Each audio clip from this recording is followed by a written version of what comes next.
This video is about understanding the relationship between sine and cosine of acute angles in a right triangle. So if we label our triangle A, B, and C, and we call the sides with a length of X, Y, and Z. The sine of A is the opposite over the hypotenuse, which would be X over Z. The cosine of B would be the adjacent over the hypotenuse, which is also x over z. So because their fractions are equal, that's why the sine of A is equal to the cosine of B. So what do we know about these angles? Well, these two angles have to add up to 90 degrees. So the A degrees plus B degrees has to be 90 degrees, which means that the measure of angle A plus the measure of angle B has to be 90 degrees. And the reason why is because a triangle has 180 degrees in it. If there's one right angle, that means there's 90 degrees left between the two other angles. So what does this help us solve with? Well, when we're given that sine equals cosine, we can take the angles in the parentheses and add them together to equal 90. So in number 1, we have the cosine of 3x equals the sine of 6x. So we're going to take these angles and we're going to add them together to equal 90 degrees. So we get 9x equals 90, x is 10.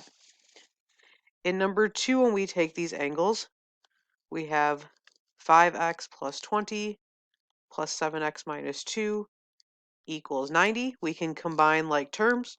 12x plus 18 equals 90. When we subtract 18, 12x equals 72. When we divide by 12, x is 6. In number 3, we have the cosine of 4x minus 1 equals the sine of 5x minus 8.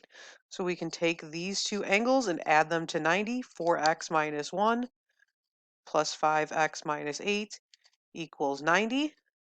So we combine like terms, we get 9x minus 9 equals 90. We can add 9 to both sides, so 9x equals 99. When we divide by 9, x is 11. In number 4, when we take these angles, we have 4x plus 45 plus x squared equals 90. So we have x squared plus 4x plus 45 equals 90. This can be a factoring problem, so we can subtract 90 from both sides. So we get x squared plus 4x minus 45 equals 0. So we need two numbers that multiply to negative 45 and add to 4. So we have x plus 9 and x minus 5 equals 0. When we switch our signs, x is negative 9 and x is 5. In this case, when we put both of those numbers in, we would get positive angle measurements. So we are going to keep both numbers. In number 5, in a right triangle, an angle measures x, which is the sine of x equals 4/5. What is the cosine of 90 minus x? So if we have the sine of x and the cosine of x, these are going to be equal to each other because x plus 90 minus x gets us our 90 degrees. So because the sine of x is 45, the other angle that we don't know would be 90 minus x. So it's going to have the same ratio as 4/5. In number 6, the angles above are acute, or below, we'll say below are acute. The sine of angle A equals cosine of angle B. A is 4k minus 22 and B is 6k minus 13. What is the value of k? So these two angles have to equal 90 together. So 4k minus 22 plus 6k minus 13 equals 90. We combine like terms, we get 10x minus 35 equals 90. We can add 35 to both sides. So we get 10x equals 125. When we divide by 10, x is 12.5. The rest of the problems in this are a review for the upcoming quiz. So in number 1, if the tangent of j equals 5 over 12, find the cosine of j. So we're going to draw a right triangle, and we want to put j as one of the angles that's not the right angle. If we have the tangent The tangent is represented by the opposite over the adjacent. So if I label my triangle with the opposite, hypotenuse, and adjacent, I know the opposite side is 5 and the adjacent side is 12. We want to find the cosine of j. So in order to find that, we have to find the missing side of the triangle. So we can do Pythagorean theorem. X squared equals 5 squared plus 12 squared. The x is by itself because it's the hypotenuse. So we get x squared equals 169. We take the square root. The hypotenuse is 13. So then to find the cosine of angle J, it is the adjacent over the hypotenuse, which is going to be 12 over 13. In the next one, we want to find the cosine of y, the sine of t, and the tangent of y. So right now we don't have a right angle in this triangle, and we know it is an isosceles triangle because it has two sides that have the same measure. So we can draw a height into the triangle that creates right angles, and it bisects the base into 7 and 7. Then we can do Pythagorean theorem to find the height of the triangle. So we have 25 squared equals x squared plus 7 squared. 625 is equal to x squared plus 49. 576 equals x squared, and we take the square root. X is 24. So if I want the cosine of angle y, that is the adjacent over the hypotenuse. So the adjacent side is 7, the hypotenuse is 25. For the sine of angle t, that is the opposite over the hypotenuse. So we would have 24 over 25. And for the tangent of angle y, it is the opposite over the adjacent.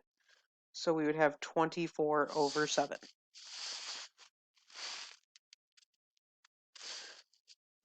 Next, we want to use our trig ratios to solve for x. We want to round the sides to the nearest thousandth and the angles to the nearest minute.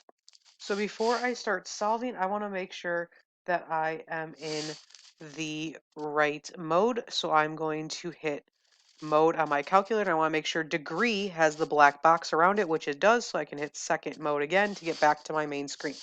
So in number 3, when I look at the angle of 25, I can label my sides O, H, and A. I have information on the opposite and the adjacent, so I'm going to use tangent. So the tangent of 25 equals the opposite over the adjacent. Because the variable is on top, we are going to multiply. So we have 12 tangent of 25 equals x. In our calculator, 12 tangent of 25, that's going to round to 5.596. So x equals 5.596. In number 4, based on that angle of 70, we have opposite, adjacent, hypotenuse. We have information on the opposite and the hypotenuse, so we are going to use the sine. So the sine of 70 equals 15 over x. This time, because the variable's in the bottom, we would divide. So x equals 15 divided by the tangent of 70. And that's going to round to 5.460. In number 5, when we look at our angle x, we have opposite, adjacent, hypotenuse. We have information on the adjacent and the hypotenuse, so that is cosine. So the cosine of x equals 3 over 11. In order to find the angle, we want to use the inverse function. So we have the cosine inverse of 3 over 11. So we would hit second cosine to get that negative 1 in there. 3 divided by 11. Because this is an angle, we want to hit second in the at button to get to the angle menu. Option 4 to turn this into degrees, minutes, and seconds. The seconds is less than 30, so we are going to stay where we are. So we are at 74 degrees and 10 seconds. In number 6, we do not have a right angle, so we're going to draw a right angle into our isosceles triangle, which splits the base into 15 and 15. We're going to focus on the right triangle then to solve for x. So if we are looking at this triangle, we have opposite, hypotenuse, adjacent. We have information on the adjacent and the hypotenuse, so this is cosine. So the cosine of 52 equals 15 over x. Because x is on the bottom, we would divide, so we switch x and the trig function. So we get 15 divided by the cosine of 52. And that's going to round to 24.364. In number 7, we want to find the measure of angle x, but we only have one angle in that triangle, so we're going to start with the triangle on the left first, and we are going to find that shared side. So we're going to call that y. So we have opposite, hypotenuse, adjacent. We are going to use the tangent function. So we have the tan of 64 or 62 equals 10 over y. We are going to divide, so 10 divided by the tangent of 62. So when we divide, we get 5.317. So we know this side is 5.317. Now when we look at that triangle, we have opposite, adjacent, hypotenuse. So this time we are using sine. So the sine of x equals 5.317 over 25. We would use our inverse.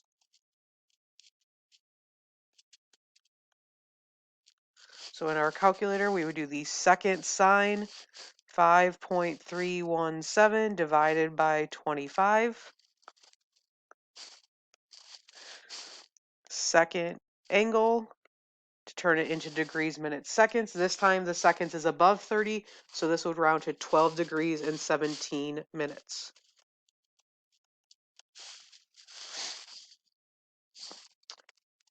In number 8, a trapeze artist is standing on a platform that is 25 feet above the crowd. She sees her friend sitting in the audience at an angle of depression of 58 degrees. How far is the friend from the base of the platform? So in our right triangle, we have somebody at the top,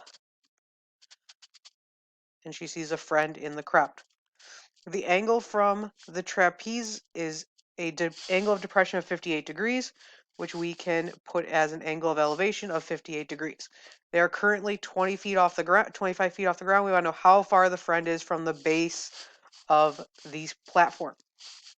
So when we look at this triangle, we know the opposite and the adjacent side, so we would use tangent. So the tangent of 58 is equal to the opposite over the adjacent. We are going to divide here. So 25 divided by the tangent of 58. That's going to round to 15.622. So x is equal to 15.622 feet. Number 9, a cat sees a ball of yarn on the top of the fridge at an angle of 77 degrees. If the fridge is 6 feet tall, how far will the cat need to jump to reach the yarn? So we have our fridge over here with the ball of yarn that is 6 feet above the ground.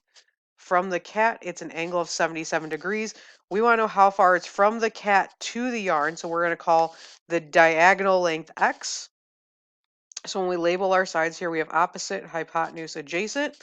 We are going to use sine in this case. So the sine of 77 equals 6 over x. We can switch the sine and the x. So x equals 6 divided by the sine of 77. So that's going to round to 6.158. So 6.158 feet.